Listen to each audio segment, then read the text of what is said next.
Right, so this is a DN100 valve that I have mounted onto the clamping table over here. As you can see, my jaws are properly secured. The protrusion over here is not that much, which is great. Means it can clamp adequately. So just gonna clamp the last one in.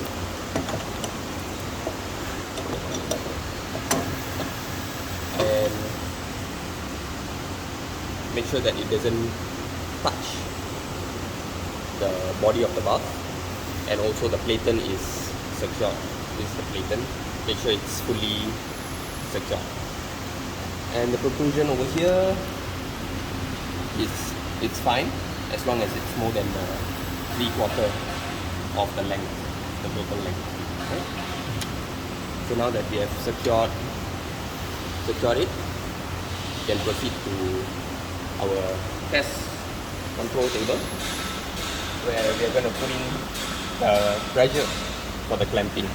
And before we do that, we want to just make sure that we clamp using the correct pressure.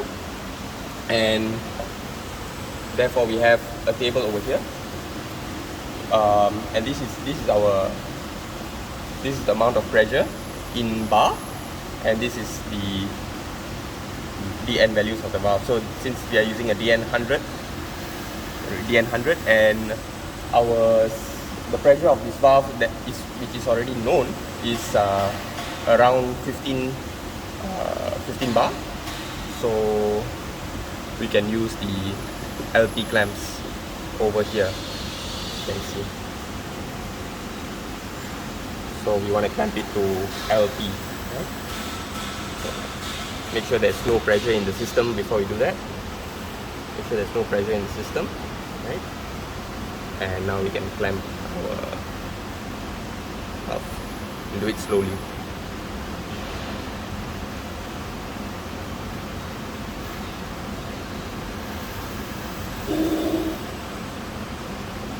Right, so as you can see, the pressure of the clamps is around 16 bar. Right, so this is our test pressure regulator. It regulates the amount of pressure going into our testing bench. Right, so what we can do is we can turn it clockwise, and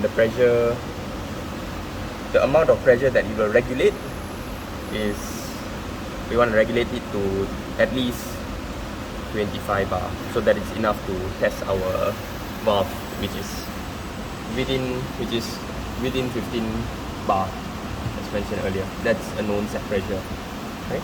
And if we don't know the set pressure, we can always refer to the PN value of the valve, and then we can set it according to the PN value. So for this valve, the PN value is 25.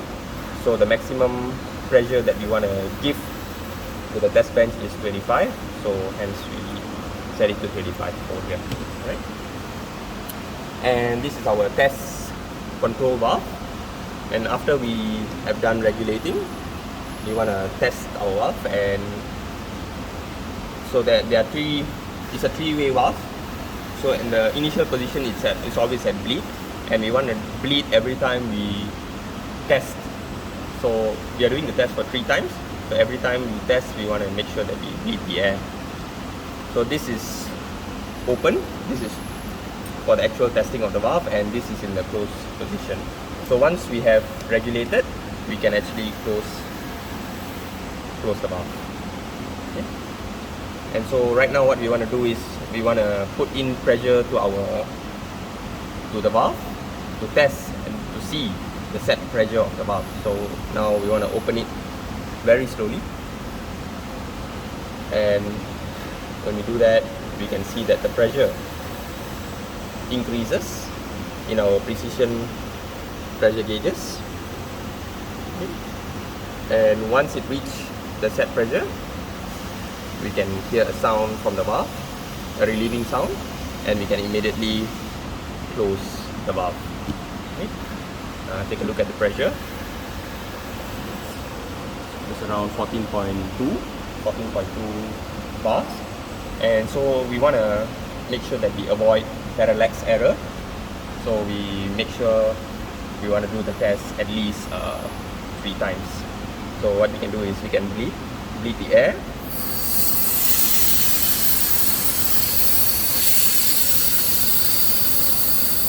Close the valve again, and then we want to continue the test, right? So slowly open it up again.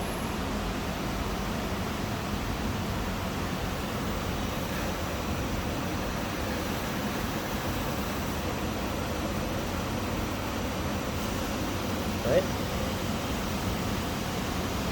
So it has reached its set pressure, so we can close it. And we get the same reading as what we got just now earlier. So we got around 14.2, right? So we just want to make sure that we avoid even more parallax errors. So we bleed.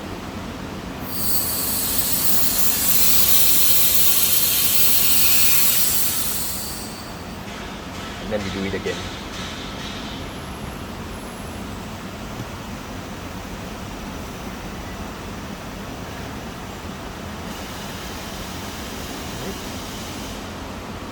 And when we close the test control valve, we want to make sure that the pressure ideally should stay where it is. There shouldn't be any losses of pressure, and the losses could mean one of two things. It could mean that the O-rings that our valve is sitting on, it could could be a slight wear or damage, or